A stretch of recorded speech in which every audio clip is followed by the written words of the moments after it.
My 27F partner, 37M, went from successful businessman to alcoholic Instagram creep, and I don't know how to handle this anymore. I need to get this off my chest because I feel like I'm going crazy. 8 years ago, I walked into Blake & Partners Marketing as a fresh college graduate, excited to start my first real job. That's where I met Derek. He was the head of digital marketing and became my direct supervisor. He was smart, professional, and helped me learn the ropes of the industry. I remember being impressed by how he handled difficult clients and managed his team. He never raised his voice, never showed stress, and always had solutions to problems. Several of my female coworkers had crushes on him, but he maintained strict professional boundaries with everyone. I respected that about him.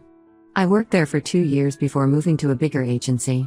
Derek and I stayed in touch through LinkedIn and occasional industry events. He left Blake & Partners a year after I did to start his own consulting firm. I watched from afar as his business grew. He landed major clients, hired a talented team, and even bought a beautiful house in an upscale neighborhood. About a year and a half ago, we ran into each other at a marketing conference. We ended up talking for hours at the hotel bar, catching up on everything that had happened over the years. He told me about his business success, and I shared stories about my career progress. Something felt different that night. The professional boundary that had always existed between us started to fade. He asked me out to dinner the following week, and everything just clicked. Dating Derek felt natural, like we had known each other forever.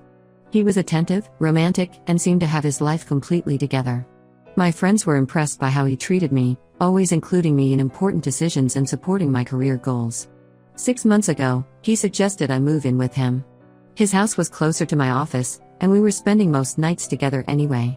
The first month was perfect. We would cook dinner together, watch movies in his home theater, and spend weekends planning our future. He talked about marriage, kids, and growing old together. The changes started so gradually that I almost didn't notice them. First, he started taking more business calls during our dinner time. He would step away to his home office, saying they were important client discussions that couldn't wait. I understood. Running your own business means being available when clients need you. Then he started having more late-night meetings. He would come home smelling faintly of alcohol, but I assumed he was just having drinks with clients. That's normal in our industry, right? He started sleeping later in the mornings, saying he was tired from all the late meetings. His appearance started slipping, his usually crisp shirts became wrinkled, and he stopped shaving regularly. I started noticing other small things. Bills would pile up on his desk unopened. He became protective of his phone, always keeping it face down or in his pocket. He stopped inviting his employees over for our monthly team dinners, saying everyone was too busy with projects. Everything fell apart 3 months ago. I was at Whole Foods doing our weekly grocery shopping when I literally bumped carts with Sarah Chen, the marketing director of his biggest client. We had met several times at business dinners, and I genuinely liked her. I asked how their new campaign was going, excited to hear about the project Derek had been working so hard on. The confused look on her face made my stomach drop. She told me they had terminated their contract with Derek's firm 4 months ago due to missed deadlines and poor communication. She seemed uncomfortable telling me this, probably realizing I had no idea. I abandoned my shopping cart and drove straight home. Derek's car was in the driveway, even though he was supposed to be at a client meeting. I found him passed out on his home office couch at 2 p.m., empty whiskey bottles scattered around him. When I woke him up and confronted him, he broke down completely. Through his tears and slurred words, I learned the truth. His business had been struggling for the past year. He lost several major clients due to declining work quality. Instead of facing the problem, he started drinking. He would leave the house every morning pretending to go to work, but would actually drive to different parking lots around the city and drink all day. I was shocked and heartbroken, but still willing to help him through this. Then I asked to see our finances, and the situation got even worse. He had burned through his substantial savings account. He had maxed out 3 personal credit cards and 2 business credit cards. We were $87,000 in debt, not counting his business loans. Still, I told myself we could work through this. People hit rock bottom sometimes, right? But something kept nagging at me about his phone. One night, after he passed out on the couch again, I checked it. What I found made me physically sick. His Instagram DMs were full of messages to models and OnlyFans creators. Not just random comments, but detailed messages about what he wanted to do with them. He had sent thousands of dollars to these women for private photos and videos. One girl, who couldn't have been more than 20, had received $2,000 to fly out and meet him. Thank God she never showed up. He told these women he was single, wealthy, and looking for fun. He sent them pictures of his house, bragging about his success, while in reality he was drowning in debt and lying to everyone in his life. When confronted about the messages, he blamed the alcohol and his feelings of worthlessness. He said he needed validation because he felt like a failure. He promised to stop drinking and get help. He begged me not to leave him, saying I was the only good thing left in his life. I've known Derek for 8 years. I watched him build his business from nothing. I saw how he treated his employees with respect and helped them grow in their careers. I witnessed his kindness to others and his dedication to his clients. Now I'm watching him destroy everything he built, and I don't know how to help him. His family keeps calling me, begging me to stand by him. They say he just needs support and love to get better.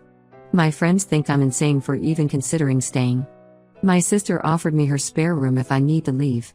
I moved out temporarily to clear my head, but I'm torn about what to do next. Part of me wants to believe this is just a terrible phase, that the man I fell in love with is still in there somewhere. But another part of me is terrified that this is who he really is, and I just never saw it before.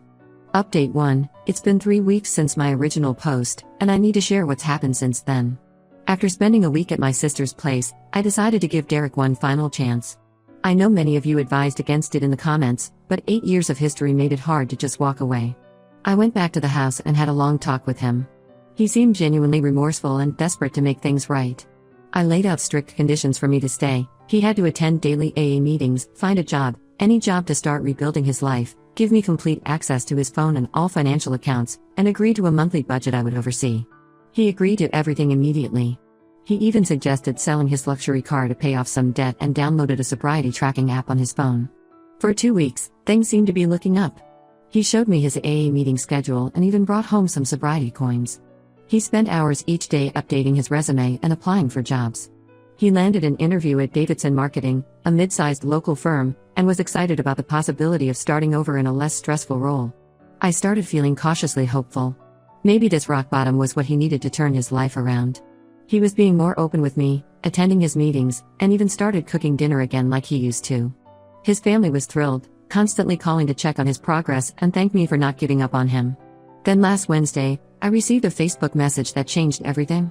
A woman named Anna reached out, saying she needed to talk to me about Derek. I agreed to meet her for coffee, mostly out of curiosity. What she told me over the next 2 hours shattered any hope I had left for our relationship. Anna was Derek's ex-wife. Yes, ex-wife.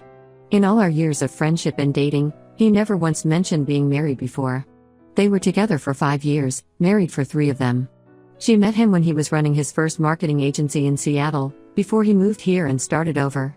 According to Anna, Derek's pattern of behavior was exactly the same back then. He had a successful business that he drove into the ground through drinking and mismanagement. When clients started leaving, he turned to inappropriate relationships with other women for validation. He would spend hours messaging women online, sending them money, and lying about his success even as his real life fell apart. Anna tried to help him for 2 years.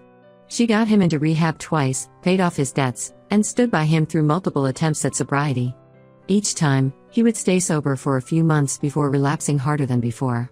The final straw came when she discovered he had taken out a second mortgage on their house without her knowledge to pay for his drinking and online relationships. The timeline hit me hard. Their divorce was finalized just 3 years before I met Derek at Blake & Partners. He had moved here for a fresh start, carefully crafting a new image and hiding his past.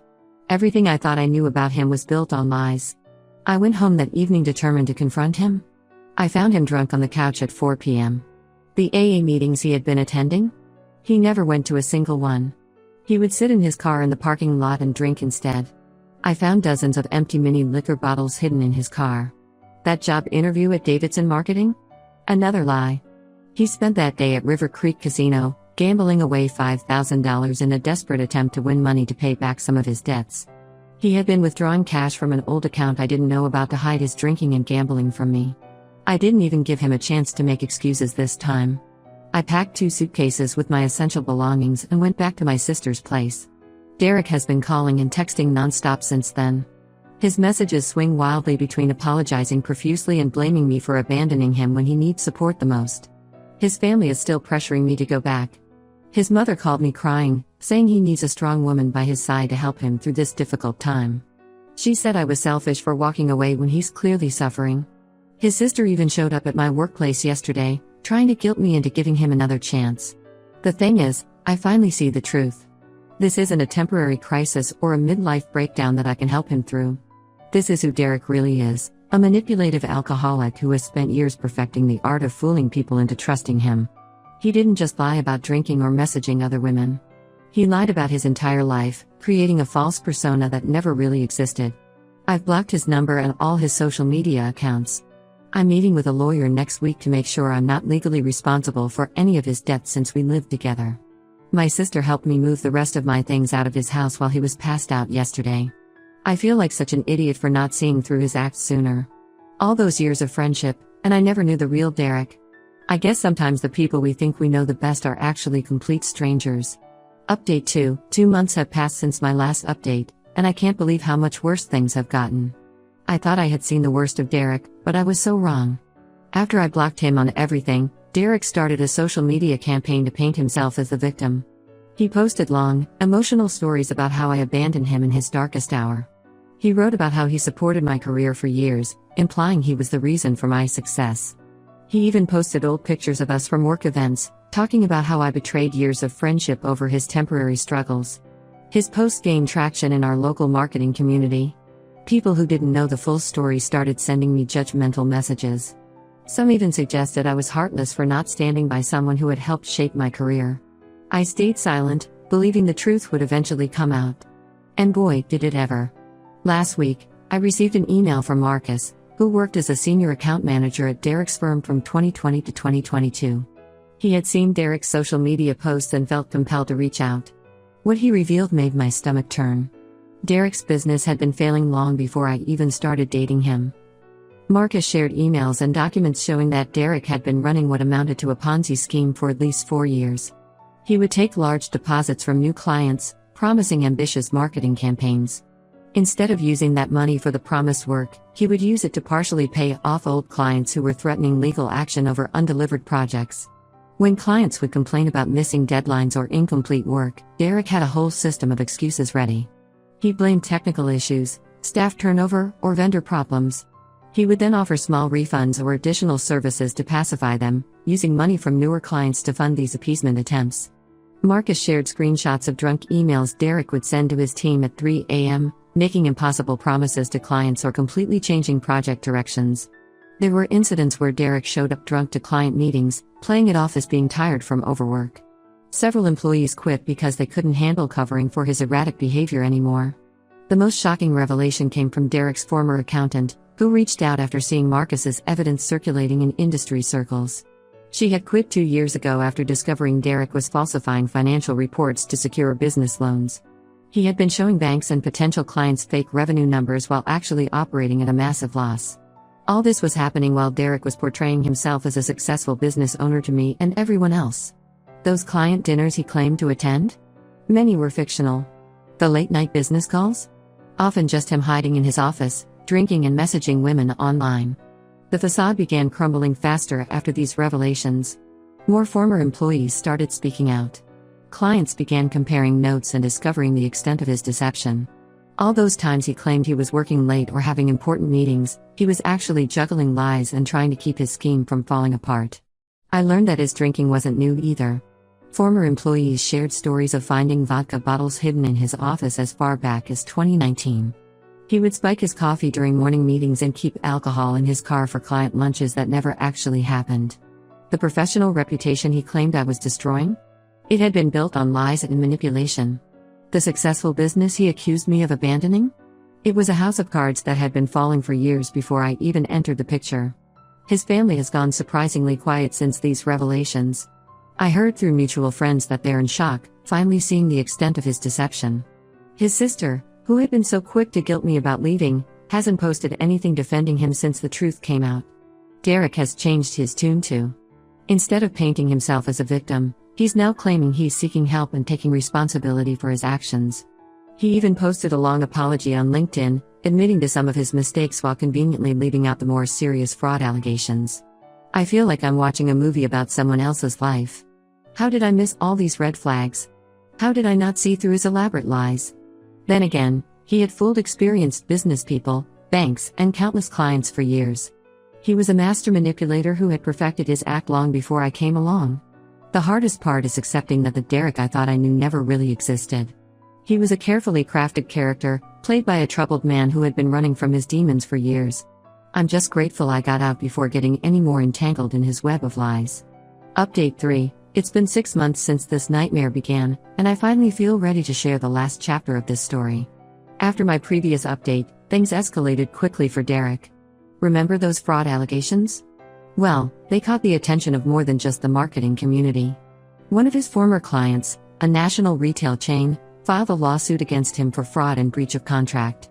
Their legal team dug deep into his business practices, and what they found triggered an avalanche. Within weeks, 5 more clients came forward with lawsuits. The total amount he defrauded from clients over the years topped $300,000.